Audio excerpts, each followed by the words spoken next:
परमात्मा हमें याद दिलाते हैं कि जैसे श्रीमद् भगवत गीता अध्याय नंबर 7 के श्लोक 29 में कहा है कि अर्जुन, मेरे आश्रित होकर मैं तुझे जो ज्ञान बता रहा हूं उसको आश्रय करके उस पर अमल करो। क्या बताया है? गीता जी अध्याय नंबर 4 के श्लोक नंबर 32 में कहा है कि आध्यात्मिक अनुष्ठानों यानी यज्ञों की जानकारी सच्चिदानंद घन ब्रह्म की वाणी में विस्तार के साथ कही गई है। वो तत्व ज्ञान है और उस तत्व ज्ञान को जानने के पश्चात तू सब कर्म बंधनों से मुक्त हो जाएगा। चौथे अध्याय के 34वें श्लोक में श्रीमद् भगवत गीता में कहा है कि अर्जुन, उस तत्व ज्ञान को जो सच्चिदानंद घन ब्रह्म ने स्वयं आकर अपने मुख कमल से बोला है, वो कबीर वाणी है, वो कबीर वाणी है, वो सच्चिदानंद घन ब्रह्म की वाणी है, वो तत्व ज्ञान है। उस तत्व ज्ञान को तू तत्वदर्शी संतों के पास जाकर समझ। उनको दंडवत प्रणाम करने से, कपट छोड़कर उनसे प्रसन्न करने से, सरलतापूर्वक प्रसन्न करने से वो तत्वदर्शी संत तुझे उस परमात्म तत्व का ज्ञान कराएंगे। यानी गीता ज्ञान दाता से अन्य कोई परम शक्ति है जो पूर्ण मोक्षदायक है, जिसकी शरण में जाने के बाद फिर संसार में लौटकर कभी नहीं आते, पूर्ण मोक्ष होता है। और उसकी कृपा से ही ये जीव परम शांति को और सनातन परम धाम को प्राप्त होता है। अपने विषय में गीता ज्ञानदाता कहता है कि अर्जुन, चौथे अध्याय के 5 और 9 में, दूसरे अध्याय के 12 श्लोक में गीता जी में, गीता अध्याय नंबर 10 के श्लोक नंबर 2 में कहता है, अर्जुन तेरे और मेरे बहुत जन्म हो चुके हैं, तू नहीं जानता, मैं जानता हूं। तो इसे सिद्ध गीता ज्ञानदाता भी नाशवान है, इसकी भी जन्म मृत्यु होती है। गीता ज्ञानदाता कौन है? श्री कृष्ण में ये ब्रह्म बोल रहा है। अब ब्रह्म की पूजा करने से भी वो स्थान प्राप्त नहीं हो सकता, जाने के बाद साधक फिर लौटकर संसार में कभी नहीं आते, जो गीता जी अध्याय नंबर 15 के श्लोक नंबर 4 में कहा है। और फिर गीता जी अध्याय नंबर 18 के श्लोक नंबर 62 में कहा कि अर्जुन, तू सर्वभाव से उस परमेश्वर की शरण में जा, उसकी कृपा से ही तू परम शांति को और सनातन परम धाम को प्राप्त होगा। तो इससे सिद्ध हो गया कि उस गीता ज्ञानदाता से अन्य कोई परमेश्वर है जिसकी कृपा से वो सारा ये जन्म मृत्यु का ये झंझट, ये रोग, ये कति कटेगा और उसी से परम शांति होगी। अपने विषय में गीता ज्ञानदाता 8वें अध्याय के 5 और 7 श्लोक में कहता है कि तू युद्ध भी कर, मेरी भक्ति भी कर, यानी मेरी शरण में रहेगा, युद्ध तो करना पड़ेगा तुझे, इससे परम शांति नहीं हो सकती। जन्म मरण का रोग नहीं कट सकता, क्योंकि वो स्वयं भी जन्म मृत्यु के अंदर है, गीता ज्ञानदाता। अब यहाँ प्रसंग चल रहा है कि 7वें अध्याय के 29वें श्लोक में उसने क्या कहा है कि अर्जुन, मैं जो तुझे ज्ञान बता रहा हूं और उस ज्ञान को जो आश्रय करके तत्वदर्शी संत की खोज कर लेता है और जो केवल जरा और मरण से छूटने का ही प्रयत्न कर रहा है, तो वो उस तत्ब्रह्म को और संपूर्ण अध्यात्म ज्ञान को और सभी कर्मों को समझ चुका है, सभी कर्मों से परिचित है। जो व्यक्ति जरा और मरण से ही छूटने का प्रयत्न करता है, संसार की किसी अन्य वस्तु की डिमांड नहीं करता है, तो वो समझ लेना कि वो उस तत्ब्रह्म से परिचित हो चुका है, उस परमेश्वर से परिचित हो चुका है, जिसकी शरण में जाने के बाद साधक फिर लौटकर कभी संसार में नहीं आते और जिसकी कृपा से परम शांति और सनातन परम धाम प्राप्त होता है। अब जरा माने वृद्धावस्था, बुढ़ापा, और मरण माने मृत्यु। जरा और मरण से जो छूटने का प्रयत्न करते हैं वो उस तत्ब्रह्म से परिचित है। अब अर्जुन ने 8वें अध्याय के प्रथम मंत्र में पूछा, 7वें अध्याय में केवल 30 मंत्र हैं, 29 में आपको सुना दिया। और 30 श्लोक में ये कहता है गीता ज्ञानदाता कि अंत समय में जो केवल मुझे ही जानते हैं तो वो मुझे ही जानते हैं, वो मेरे तक ही सीमित रह जाते हैं। फिर 8वें अध्याय के प्रथम मंत्र में अर्जुन ने पूछा फिर किम तत्ब्रह्म, जिसको जानने के बाद प्राणी जरा और मरण से ही छूटने का प्रयत्न करता, वो किम तत्ब्रह्म, उसके विषय में बताया कि वो परम अक्षर ब्रह्म है। 8वें अध्याय के 3रे श्लोक।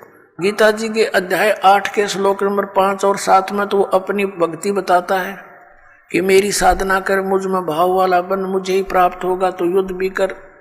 8वें अध्याय के 13वें श्लोक में गीता जी में कहता है मुझ ब्रह्म का केवल एक ओम अक्षर है और अंतिम सांस तक उसकी भक्ति करता हुआ जाएगा तो मुझे प्राप्त होगा। गीता जी अध्याय नंबर 8 के श्लोक नंबर 6 में एक विशेष निर्णायक ज्ञान दिया है कि अंत समय में जो जिसमें भावित होता है, जिसकी आस्था जिसके अंदर रह जाती है, वो उसी को प्राप्त होता है। यही सूक्ष्म वेद में कहा कि जहां आशा ता बासा हुई और मन कर्म वचन सुमरियो सोई। अब गीता जी अध्याय नंबर 17 के श्लोक नंबर 23 में कहा है ओम तत्सत इति निर्देश है ब्रह्मण त्रिविध समर्थ। ब्राह्मणा तेन वेदा च विहिता पुरा। ब्राह्मण माने तत्वदर्शी संत। वैसे ब्राह्मण का अर्थ होता ब्राह्मण से जो ब्रह्म पहचाने। अब जैसे ओरिजिनल सतगुरु तो कबीर साहब थे और कबीर साहब तो एक और ये नकली सतगुरुओं का अंत नहीं। ऐसे ही ब्राह्मण का अर्थ असली होता है वो व्यक्ति जिसने भगवान को जान लिया। बाकी ठीक है, छोटी मोटी को अन्य क्रियाओं से भी ब्राह्मण की पदवी कोई पा रहा है तो वो अलग ब्राह्मण है। कि ओम तत्सत इति निर्देश है ब्रह्मण। ब्रह्मण माने सच्चिदानंद घन ब्रह्म, यानी पूर्ण परमात्मा परम अक्षर ब्रह्म के पाने की, उसके सिमरण की इस 3 नाम का निर्देश है। ओम तत्सत इति निर्देश है। निर्देश माने फाइनल फैसला, डायरेक्शन। डायरेक्शन का अर्थ है अन्य बिल्कुल नहीं, केवल वही, नथिंग एल्स। ये 17वें अध्याय के 23वें श्लोक में ओम तत्सत इति, बस यही निर्देश, फाइनल ऑर्डर। और ब्रह्म ने सच्चिदानंद घन ब्रह्म के त्रिविध समर्थ है। उसका 3 विधि से सिमरण की विधि है, 3 प्रकार से सिमरण होता है। और जिन पुण्यात्माओं को इस दास से ये तीनों मंत्र प्राप्त हैं उनको पता है कि इनकी सिमरण की विधि 3 प्रकार से कैसे है। एक मंत्र ओम तो सार्वजनिक है, इसमें तत् ये सांकेतिक और सत भी सांकेतिक। गीता जी अध्याय नंबर 15 के श्लोक नंबर 16 और 17 में 3 पुरुष बताए हैं, एक सर पुरुष, अक्षर पुरुष। इन दोनों को रिजेक्ट किया है। ये और इनके अंतर्गत जितने प्राणी हैं, इन भगवानों के, पुरुष माने प्रभु, इन स्वामियों के अंतर्गत जितने प्राणी हैं और ये स्वयं भी नाशवान हैं, जीव आत्मा किसी की नहीं मरती। 15वें अध्याय के फिर 17वें श्लोक में तुरंत कहा है उत्तम पुरुष है तू अन्य परमात्मा इति उदारते, कि इन दोनों से गीता अध्याय 15 के श्लोक 16 में वर्णित सरपुरुष और अक्षर पुरुष, इन 2 प्रभुओं से उत्तम पुरुष, इनसे श्रेष्ठ पुरुष तो कोई और ही है, अन्य ही है। यह परमात्मा इति उदारते, कहते हैं उत्तम पुरुष तो अन्य परमात्मा इति उदारते। यह लोक चरम आविश्य विवर्ती अवैश्वर है और वही परमात्मा कहा जाता है। वो श्रेष्ठ भगवान तो इन दोनों से कोई और है, सर पुरुष और अक्षर पुरुष से। वो कौन है? वो परम अक्षर पुरुष है, वो परम अक्षर ब्रह्म है। परम अक्षर पुरुष कहो चाहे परम अक्षर ब्रह्म कहो, सर पुरुष कहो चाहे सर ब्रह्म कहो, अक्षर पुरुष कहो चाहे अक्षर ब्रह्म कहो। गीता जी अध्याय नंबर 8 के श्लोक नंबर 3 में जिसके विषय में कहा है वो परम अक्षर ब्रह्म है, उत्तम पुरुष है तू अन्य परमात्मा इति उदारते। ये लोक तरम आविश्य विवर्ती, जो संसार रूपी वृक्ष की जड़ है, वो मूल मालिक है, जो सबका पालन पोषण करता है, जो तीनों लोकों में प्रवेश करके सबका धारण पोषण करता, वो वास्तव में अविनाशी परमात्मा है। अब प्रसंग चल रहा है 8वें अध्याय के 5 और 7 मंत्र में गीता ज्ञानदाता अपने विषय में बता रहा है कि मेरी भक्ति कर मुझे प्राप्त होगा, लेकिन ओम नाम का जाप कर, ओम नाम से जो परम गति होगी वो ब्रह्मलोक प्राप्ति है। ब्रह्मलोक में गए प्राणी फिर वापस आते हैं, जन्म मृत्यु में रहते हैं। और गीता ज्ञानदाता स्वयं भी कहता है मेरे भी अर्जुन तेरे भी बहुत जन्म हो चुके, तो नहीं जानता। तो इससे पूर्ण मोक्ष और सनातन परम धाम और परम शांति नहीं हो सकती। गीता जी अध्याय नंबर 17 के श्लोक 23 में ओम तत्सत तीनों भगवानों के मंत्र हैं, सर्वपुरुष, अक्षर पुरुष और परम अक्षर पुरुष के। सर्वब्रह्म, अक्षर ब्रह्म और परम अक्षर ब्रह्म।